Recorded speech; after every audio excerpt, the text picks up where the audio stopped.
Good morning, everyone. My name is Stacy Williams, and I have been asked to complete a consultant report for American Internet Technology and Canadian Social Media Company. Basically, both those companies have merged to form a new company. Performance has not been very good, and morale is low. The stress is high among all the team members across the board, both companies. Employees don't seem to know what's going on, where the business is headed, what the merger means for them. So I've been appointed to the role of the organizational development consultant to try to help remedy the situation and figure out what some of the issues are with the merger and to possibly provide some solutions to look at. The company does want a recommendation for a change process to create a unified culture. And they also want to know about resistance and how to overcome that and how they can empower employees.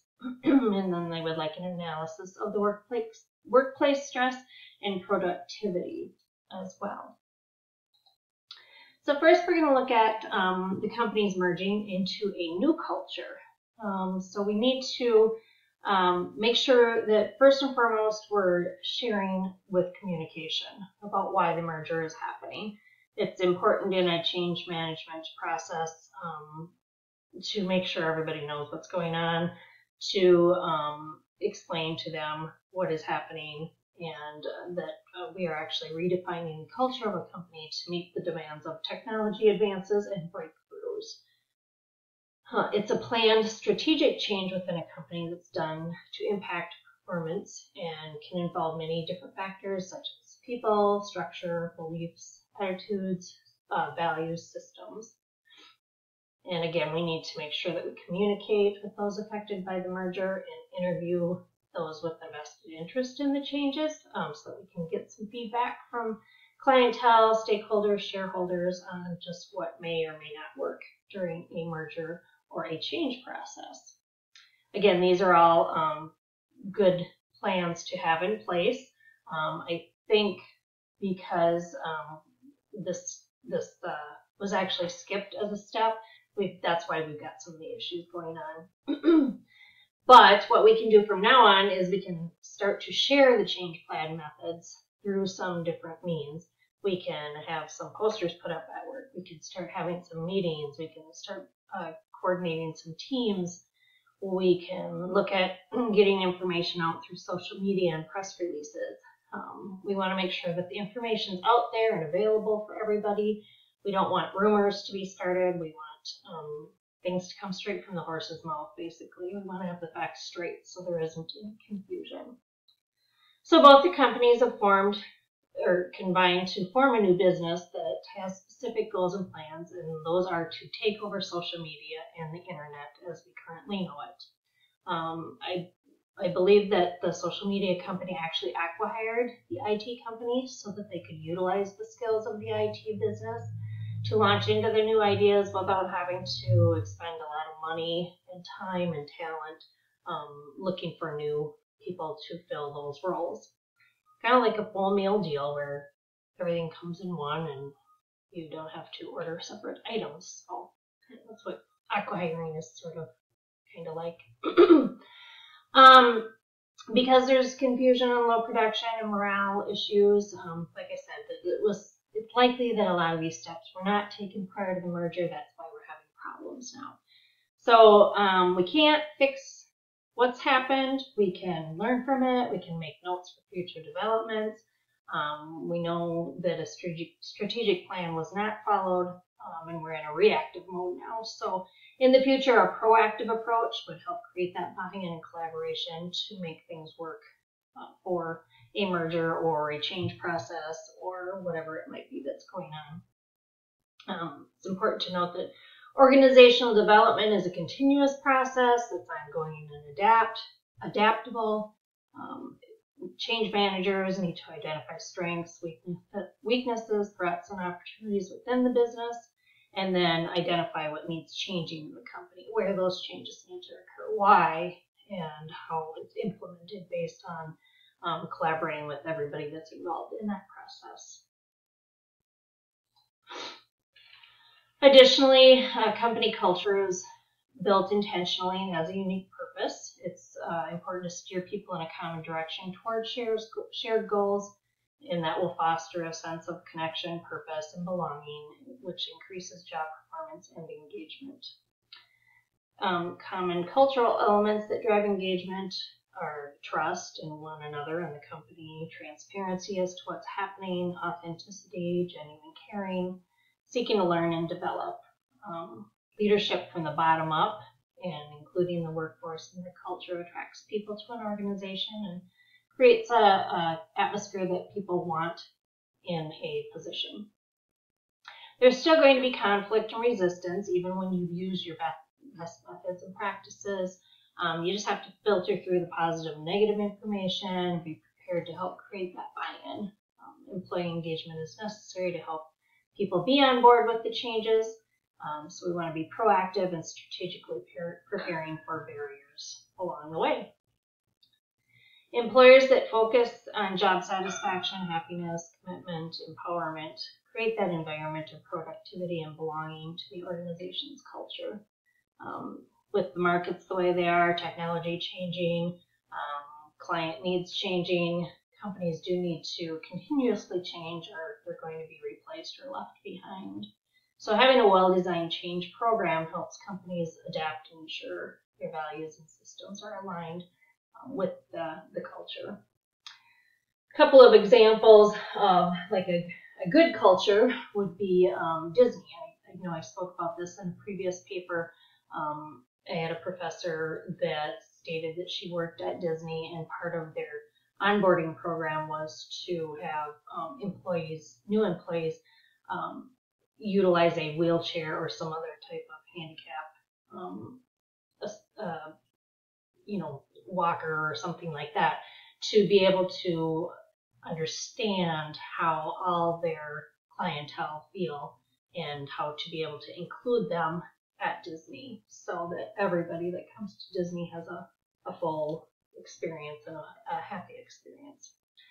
Some bad examples of cultural changes is micromanaging or not listening to feedback. Again, in my own experience, I've worked at a position where I was micromanaged. It was awful. It didn't matter what I did. The office manager would come in and take it away from me or change it or leave Post-it notes all over my paperwork saying I hadn't finished things. And it was very frustrating, especially since, it's not like I'm new to the workforce. So it was a very, very frustrating place to work. I know that there was a lot of turnover in that position. And honestly, I couldn't get out of there fast enough. It was the worst 6 months of my entire life. Well, maybe not the worst, but pretty close when it comes to working anyway. And then also not listening to feedback that creates bad culture in businesses as well.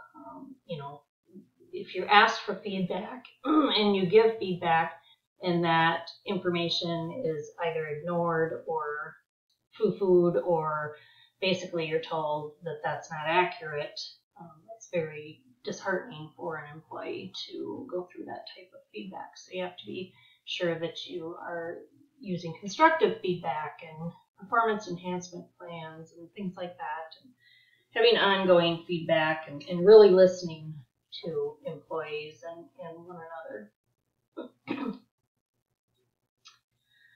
So during a change process, there are some different strategies that professionals can use. They can be adaptable and flexible.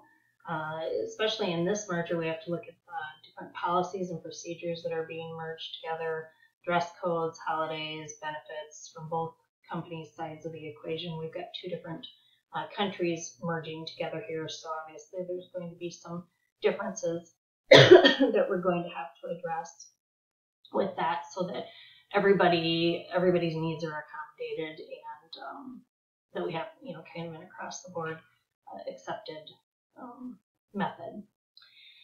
Cultural integration and due diligence. Again, compatibility is crucial to ensure everyone mixes well, so it's important for us to look at the different cultures between the two countries and do our due diligence to make sure that things are appropriate and are meeting both and everybody's needs within the company. We want to avoid turnover. We need to recognize pre-existing needs of employees. Although we're aware of the new culture, existing employees, we need to help existing employees through the transaction and to let them know that their needs matter as well as the new culture that we're creating and the people that were existing before we merged.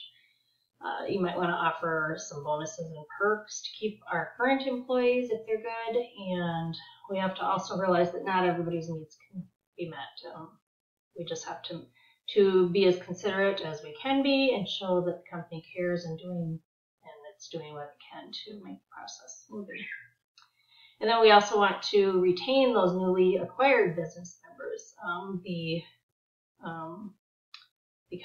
The social media company, acquired the internet company so that we would have kind of the full meal deal there, where everything is already, the abilities are already there for the company to utilize without having to hire new people. So it's important to have a retention plan that focuses on those new people that we've just acquired, to make sure that we are retaining them and that they don't just up and decide to leave, because that certainly would do us no good. Now we're back to square one and we have to hire new people. So we have to focus on retaining those employees. It would also be good for us to aim for a system for management process. We definitely want to achieve either system 3 or 4 organization. That's a low hierarchy type organization where there's a lot of communication. We can redefine the culture, a lot of team building efforts, feedback, information, and input from all members of the company to help us form some new ideas, some new goals. It allows for empowering and cross-training, the flat leadership type situation with a lot of committee involvements, team involvements, people involved. There can be different things like some volunteering committees, some welcoming committees, sporting events for people to go to, possibly holding some get-to-know sessions within the company so that the change is focusing on that empowerment and making everybody feel welcome. And then again, creating culturally inclusive teams to develop the new vision, to look at doing that name change that we haven't addressed yet, to look at the benefits, go through the roles, what is leadership going to look like, what are the organizational goals, what's the future of the company, and how are the individuals going to fit into that future? What is the company going to look like? Because everybody's confused at this point, and we need to make that clear what is going on so that everybody feels included and they are vested in succeeding in this change time. It's also important to create an incentive-based performance model to alleviate concerns employees have when it comes time for the performance reviews. If we have a continuous feedback and throughout the year and not just one time during the year, that helps to make people more comfortable. They don't have as much fear when it comes to the review time. And then providing performance improvement plans to help employees reach their potential and be motivated to meet their target versus having employees be afraid that they're going to get fired because they didn't do something right. So that's also something important to keep in mind when doing the change process. Again, we can form some team building activities, going on outings, potlucks, committees, some fun classes together. We could set up some tangible and intangible perks, some bonuses with these newly formed teams that might be able to get some things in place.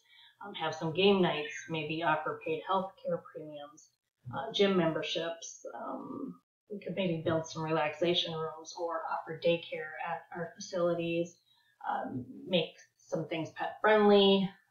Maybe one day a week you'd have pets are allowed at the office, and also additional training for those that want and need that. There could